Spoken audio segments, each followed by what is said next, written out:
Good deal. AG Goldsmith, host of the Results or Excuses podcast. Today's a special day. All right. Today we've got a man of the law. Marvin Pendarvis is here with us on the road, and he has made a career out of service.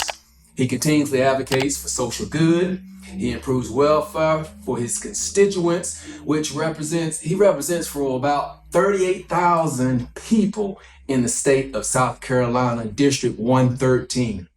Born and raised North Charleston, South Carolina, he is a strong pillar in the community and also a loving father and a husband. He has stated he has wonderful plans and he has made noticeable efforts to make sure those plans in the district come true. We're about to go into this and push forward, as he would say.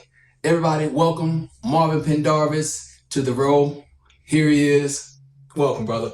Brother, I just want to thank you for the opportunity to be on your platform and to be able to have a conversation in front of your followers about the work that we're doing here in North Charleston. So thank you for the opportunity, and I look forward to this conversation. And I appreciate it. And I don't use that friend or that brother lightly because we actually are fraternity brothers. That's right.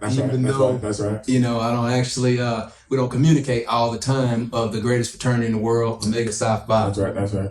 Good deal here. So, as you already know, people that are watching from a video standpoint, we're in a different setting. All right, so we're making some changes, and Representative Pendarvis has allowed us to come into his work office, his new law firm, which we're going to talk about in a little bit here. So we're so happy for that as well. I want to jump right into it just a little bit here and kind of talk about marketing.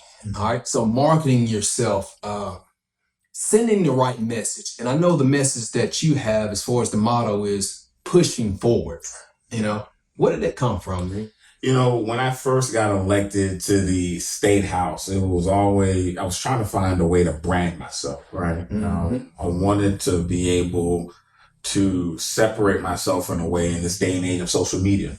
And so that people know who I am and some of the work that I'm doing. And so really, it was simple alliteration, just Pendarvis and pushing forward. And I felt like I had the PP thing. And so I was looking at a way to use my last name. I wanted to be able to brand Pendarvis in people's minds. And so pushing forward was something that ultimately stuck, just in having conversation with some people, pushing forward with Pendarvis. And that's something that we've been using for the last 5 years. That's all right, man. I mean, it's definitely a ringy type catch. You know, when I start thinking of some of the leaders as far as in a political office and their different phrases and so forth, that's important for messaging as far as for the people. So pushing forward is definitely sticking. The importance of clarity and getting your message across. Why didn't you go with the jingles? Oh, is that too corny? Well, no, I think simplicity is important for me. I didn't want anything that was overcomplicated. I didn't want to have people thinking too much or something that was going to be so much of a tongue twister. I wanted it to be simple, that rolls off the tongue, and that is easily identifiable. And pushing forward is a phrase that we've all heard in numerous settings. And so just adding that with my last name, I felt like was appropriate, was simple enough, and would allow people to know the work that I'm doing and be able to latch on to that. So I feel like we've been successful in a lot of regards. That's awesome, man. You know, when I think about, I don't know everything as far as your history and your journey, but, you know, I have to know and kind of start here as far as your call to action. I mean, what pushed you in the direction of law? So from the time that I can remember as a child, I've always wanted to be a lawyer. Really? My mom reminds me of when I was 5 years old and I told her, you know, I want to be a lawyer. And that's something that stuck with me throughout my grade school, throughout college. And ultimately, when I decided that I was going to go into law school, I've always wanted to practice law. I wanted to be in a position to help people, to assist people in their time of need. And I feel like that's what lawyers are called to do. And so that's what I've had the privilege of doing over the last 7 years, and which is why I ultimately decided that I wanted to go into law. Okay. Is there a couple people that maybe you can single out that kind of encouraged you and inspired you? Yeah, absolutely. One is frat. When I when I was at the University of South Carolina as an undergrad, I had just pledged Omega Psi Phi Zeta Zeta chapter in 2009. We got back that fall of 2009, and our chapter advisor, Russell Brown, we had our first frat meeting. Mm-hmm. And he went around the room and he asked each of the brothers, the new initiates, what we wanted to do when we got out of college. And I said, I want to be a lawyer. I was the only one in the room that said I wanted to be a lawyer. And he said, okay, well, I'm a lawyer. And have you ever worked for a lawyer? I said, no. He said, in fact, I had never even met a lawyer on a personal level up until that point in my life. Wow. And he said, well, be in my office Monday morning at 8:00. And he gave me my first internship. And I feel like that changed the trajectory of my career because it introduced me to so many people around the community, so many lawyers that I'm still friends with today that have allowed me to be able to learn from them, that have poured into me, and ultimately that have shaped my career to this point. And it all started with him saying, I am going to give you this opportunity. I'm going to allow you to shadow me, work for me, earn a little cash while you're in college, but also see what it is up front, what a lawyer does. And so I thank him to this day for that opportunity because it really gave me a front row seat that I had had up to that point.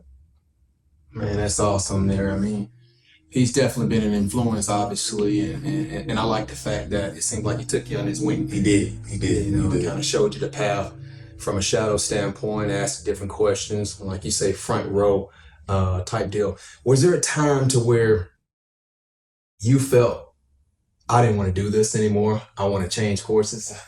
Seems like usually most people go through that particular, I guess when it gets tough. Yeah, law school is tough. Absolutely. That's probably, 3 years of law school after you've already done 4 years of undergrad. And, you think about, law school is demanding, the reading, the writing, the analyzing. You make my head hurt. It's a lot, and it can be a lot of pressure, especially because it's a high stake environment and everyone wants an opportunity to be in a position to have a job upon graduation, to be able to pass the bar upon graduation. So there's a lot of pressure, and I had my moments where I'm like, man, is this really what I want to do? I could be doing something else right now. But I was very committed to seeing it through, to finishing strong and to ultimately getting to the dream that I always had for myself, which is obtaining a law degree, getting a bar license, and being able to practice law. So I'm proud that I was able to see it through. But there were definitely some moments where I'm like, is this worth it? But in those moments, you find out your true character. And I feel like I was able to learn a lot about myself at that time. Man, another great key moment. I appreciate you saying that because, for the listeners we have, tough times. They just don't understand the tough times. And if you stick with it, most of the time the wind changes. Yeah. Usually all the time the wind changes if you stick with it long enough. So I was glad you're able to see it through and make it happen. Absolutely. I wrote down the next question. I'm going to peep over here just a minute because I want to make sure I phrase it right. But business owners operate in the confines of the law. Right. All right. And lawmakers sort of set the tone for the business environment. Having your own perspective, can you share short of a long-term and short-term efforts that are in place for you to ensure that your business thrives? Yeah, so for me, short-term, it's about aggressive marketing, right? Mm-hmm.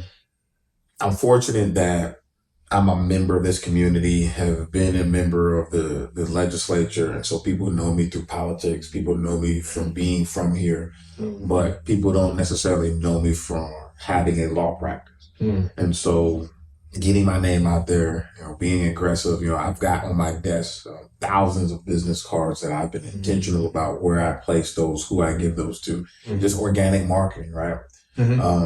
I'm just starting out. I don't have a large budget to go out there and flood the streets with billboards and commercials and all these other marketing materials. Right. But I've been strategic in how I operate, word of mouth. I've being good to the clients that I do have. For sure. Making sure that they can refer other people, and then also building a network of people that refer me cases. So that's allowed me to be successful early on. Long term is just making sure that I build a business model that's big on treating the clients with the utmost respect, dignity, and taking their cases seriously, doing the best work that we can. We putting ourselves in a position to get repeat business, and also being out in the community so that people know that we're a law firm that's not just looking to solicit clients, but also in the community with a philanthropic arm that's willing to be part of the community that we're serving.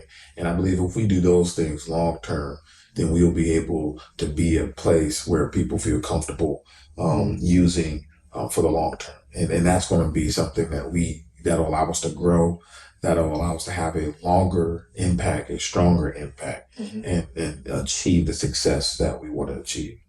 For sure. I mean, what I got from that is, obviously just making a connection with the people so that they feel your impact. Because I got to admit, I've been in the sales environment, I don't know, for 17, 18 years and in the car business. And, we've got a certain stereotype, salesman as far as in the car business. And, the lawyers can also have a certain stereotype as well. No doubt. But, what makes the difference is making the connection, treating people right, having your client's best interest. And people can feel that over time. Pendarvis promise. And I mean, Excited about it. You're excited. Tell us about that and how's that going? So the Pendarvis Promise is one arm of the Pendarvis Family Foundation. It's something my wife and I started at the beginning of the year because we wanted to look at a way for us to truly impact the North Charleston community. Yeah. We work here, we live here, we represent here, and we wanted to do something that was going to have a more tangible impact. Seeing how COVID affected our community, seeing how things really took shape, we wanted to make sure we were able to put our community in a position to know that there's a group out there that's looking to do work. So the Pendarvis Promise was really mini grants for businesses that have been overlooked in a lot of the COVID money that came out. And so we were able to award, I believe, 10, 15 businesses with mini grants that range from $250 to $1,000 that'll allow them to have seed money, right? This isn't necessarily going to transform a business, but you will be surprised what $500 can do for a business that's, on the fringes and that needs that kind of support to move forward and to carry on. And that's something that we've been looking to do for a long time. And so we were able, in December, we took in applications, we vetted those applications, and then we made a decision on the grants that we were going to approve and how much we were going to approve them for. And we will actually be doing a grant ceremony sometime this month where we've already notified the awardees, but now we'll give them an opportunity to get those checks. And it's something that we're excited about. No, that's awesome. I was reading over that and want to dive into that a little bit and how you connect your name as far as with the promise. Another great message. Yeah, there's a theme here, with the Pendarvis Promise. Yeah, we picked up on that theme. Yeah. For sure. So, what does it take to push proposals through, especially the ones with high stakes? I would imagine everything that you try to push through, obviously, it's not just going to go through as smooth as you would like it. What type of energy, what does it take to get those things through? The political process can be very challenging, especially in South Carolina. And so it takes a lot of bipartisanship. It takes relationship building. It takes strategy. And a lot of that is what I've been able to use to really get important pieces of legislation through. So if there's something that's important that's either come to me because of some of my constituents feel like they believe this needs to be introduced, it's an issue that's on our platform or an issue that we see we need to respond to. We look at what is the ultimate end here, right? And who do we need to build relationships with in order for us to get to that desired end, and what's the strategy for doing that? And so we work on that, and I say we, my team, but also my colleagues as well, because I believe there's strength in numbers, and we've got a lot of power if we pull it together. And so just making sure that we're all on the same page and really in lockstep with what the mission is, what the issue is, and how we want to get to our ultimate goal. And relationships are so important. Oh, they are. Yeah. Mine is building a business and getting things through. And obviously you know that better than anybody in the position that you're in. So how do you deal with, let me see, handling rejections, setbacks? I mean, it doesn't always go through. It doesn't. It doesn't. And, like the old saying, setbacks are just a minor way for us to look at how we can come back in a way that's going to really propel us to where we want to be. And so I don't look at setbacks are inevitable. They are. They're a part of doing business. They're a part of life. And we're naive if we think we're going to be able to go through business, politics, life without challenges. The question is, how do we respond to those setbacks? What do we do to ensure that those setbacks set us up for something greater? Mm-hmm. And that's something that I've used in my own career. I've had setbacks in starting my law practice, right? And I regroup. I think about what went wrong, and I make sure that we've got a system in place in order for that not to happen again, in order for me to be successful. It's happened in the law practice. It's certainly happened in my 5 years in politics and in the General Assembly. Right. But, I've always got the end in mind, and I've got long-term goals, and a minor setback isn't going to take me away from my long-term goals.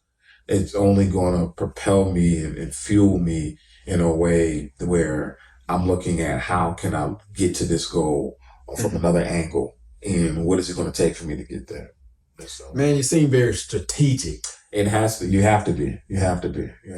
I mean, are you the only sibling? I'm the only boy. I have 4 sisters. Oh, man. There are 5 of us total. That's awesome, man. Staying connected to the people you represent, what's some of the ways that, and you may have touched on it a little bit, but some of the ways that you stay connected to the community? And the reason why I ask is because, with just kind of researching a little bit, you just seem like a representative that actually, obviously you're born and raised here. Correct. But you actually believe in staying connected and not put yourself, I guess, so much on a pedestal that I'm in politics and I'm a representative and I'm a lawyer type deal. And obviously just your presence here today, just talking to me, a little host that's just starting a podcast, man. It's very humbling to be around you. It has to be intentional, obviously. It is intentional. It is intentional. And I look back to a poem that I learned some years ago. And it's and it talks about walking with kings and never losing the common touch. Yeah. And that's been so important to my career. For me, it's about no matter who I'm with, what I'm doing, I want to put myself in a position where, I'm talking to, I'm having the same conversation and the same kind of, giving the same kind of respect to the janitor as I am to the CEO. That's always been my life's philosophy. I want to make sure that I'm someone that isn't drunken with power and influence, but understands the role that I'm in and the responsibility that comes with that, and using it in a way to advance the community, to help out our people and to really change this world. And I feel like I'm a change agent, and God's bestowed this responsibility upon me for a reason. And so with that, I look at being very intentional about how I address issues, because I want to make sure I'm doing it in a way where I remain humble. Right. But I stay driven, and I recognize that there's a larger goal, and I keep my eyes on the prize and what that goal is. That's it. One of the things, obviously, by being a minority, I would imagine you face a few things here and there And you just seem like a man that just faces it and takes it and comfortable in his own skin. And how has that affected you with succeeding, in the law practice? You got a new law office here, you got a new practice. Um, have you ever felt that it's it's something that you had to be more than what you had to present yourself more and above anybody else? Oh, without question. Yeah, in the law practice, absolutely. I've Right. always felt like, I've got to go the extra mile. Right. I've got to work twice as harder. I've got to make sure that I'm putting myself in a position that I can't make mistakes, right? Mm-hmm. And so I put that pressure on myself in a healthy way, right? I'm not unrealistic about expectations of myself, but I'm also very understanding of the role that I'm in and what that requires of me. And that requires me to be, to live up to the best standard. Right. And have a standard, have a standard, live up to that standard, and make sure that I'm setting an example for those that are behind me and those that are looking at me. So I'm very principled in that way. I try to make, I look at my upbringing and what it took for me to get to this point. Right. And recognize that there was a lot that had to happen for me to be here. Mm-hmm. And I'm cognizant of that. And I want to make sure that I'm doing good by those people that have played a role in me being here, but also making sure that I'm influencing a generation of people that are looking at me, looking for me to do the right thing. Well, that's also paying respect for those that have helped you along this particular path. Without a doubt. Balancing home life and work life, man. I know you're busy. It's crazy. You got a almost 2-year-old. Yep. You've been married for how long? This year will be 4 years. 4 years. And obviously there has to be an understanding at home, man. I mean, how have you been able to do it, man? Man, it's a challenge for sure. My wife and I were having a conversation about it yesterday because it takes being a lawyer and balancing work life can be challenging of itself. But when you add being a legislator, which requires me to be in Columbia 3 days out of the week, 5 months out of the year, and you also have an infant child, that can present a whole lot of challenges. And so there has to be an understanding, which is why my wife and I communicate regularly, just to make sure we're on the same page, that we have a clear understanding, but also that, I've still got her support and that that she's still buying into the vision, which she does. And she's very, very supportive, very encouraging about what I do. But, regular communication, make sure you're having that understanding. And also, putting and respecting the limitations that I have to put on myself, saying, I'm going to spend this much time at work. I'm going to make sure that I'm, respecting home time, investing in home time, making sure that I spend time with my family, because that is important.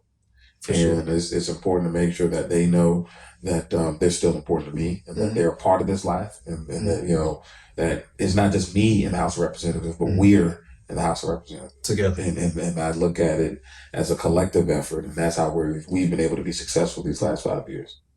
Kudos to that, man. Because without them, obviously, you wouldn't be where you are, and you recognize that. What do you say to the lawyers that are actually working at a particular firm now that actually want to step out? And I know you're at the beginning stages, but what good advice that you could give them to help them transition into their own practice? I would say know what you're getting yourself into. It's a lot of work, and it can be very challenging at the beginning. And, so I would encourage them to talk with lawyers who've been doing this for a while, get some advice from some mentors, find a mentor, because that's what I did. This was a process that started months before it. And this was just me conceptualizing what this would look like and having conversations with mentors and saying, hey, if I did this, what would it require? What is the checklist of things that I would need?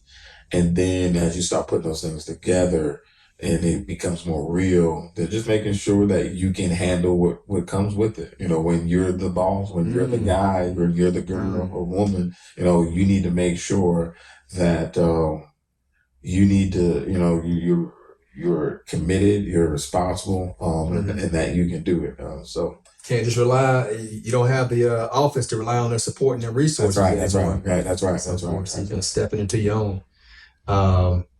Man, that's awesome. What would you do different, real fast, if it's anything that you would do different? These are nuggets and things that help our particular listeners that are interested in, starting their own business, and especially the ones that are in the law field. The main thing I would say I would do different is I would have probably started a little earlier in the process. And I started, I started thinking about this maybe 6 months before I ultimately made the decision. But it really, and when I say earlier, and I would have started planning for opening my own law practice earlier. Okay. So I would have kept the same date as far as when I launched it. But I would have started probably 6 months earlier. Preparation stage. Preparation would have been, a lot. Just for me with my schedule and everything, it would have probably been beneficial for me to put a lot of things into place. 8 months out at least, just to get a sense of what's it going to require, the money it's going to require, being able to have that money set aside, put it into the business, and making sure that you've got so many things in place. So I don't regret anything. And I feel like God's allowed things to happen in my law practice the way they have happened so far for a reason. However, looking back, I probably would have just started a little earlier in the preparation. Okay, good deal. We're definitely coming to a close here because I know how important it is to get back to family, so I don't want to be the reason. But we got a recurring question here on the roll. I want you to think, what example could you give us to where you had excuses to take certain actions? I mean, you had valid excuses not to push forward, but you did anyway, and it yielded positive results. I mean, you had positive excuses like, man, I could shut this down. I don't have to do this. And people would understand. But you went through and it yielded positive results. Oh, that's a good question. Probably a lot of them. Well, I look at it at the beginning, starting a law practice while you're in the General Assembly, and 3 days out of the week in Columbia can be very demanding. I'll say. And there were times when I'm like, man, is this worth it? I could just give my cases to a colleague and not worry about it, right? And just have a law practice in name only and not have to deal with the headache, because there's a lot that comes with it. But just seeing the satisfaction of a client, when I get on, working on a case and seeing how I'm able to work on an issue and address for a client, that gives me satisfaction. That's very rewarding. That gives me the sense that, the confirmation rather, that I'm doing the right thing, that I'm in the right place, that this is going to work out. So that's exciting for me. Okay. I think back to just in the legislature, and I think my second year, and I just felt very overwhelmed just from the trips to Columbia, just dealing with the personalities and feeling like I wasn't making the kind of impact that I wanted to, because I was very eager and ambitious as a young legislator, but still going, still coming to work, still pushing forward, still persevering. Because that's who I am, and it's yielded real positive results because I've been able to get my footing, feel successful, and ultimately just get to a point where I feel good about what I'm doing in the legislature. And so that's where I'm at, and that's how I've been able to push through those instances where, it looks bleak and they can be frustrating, but I always remember I keep the end in mind. I keep the goal at hand, and I work towards that, and remember that even in my low times. That's great, man.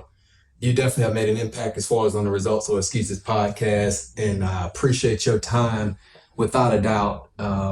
We value it. We're going to get this information out to our listeners, man, and you are welcome anytime back to the role. And once again, we're going to end, and here we go. Representative Marvin Pendarvis, attorney Marvin Pendarvis, father, husband, he do it all. Till next time.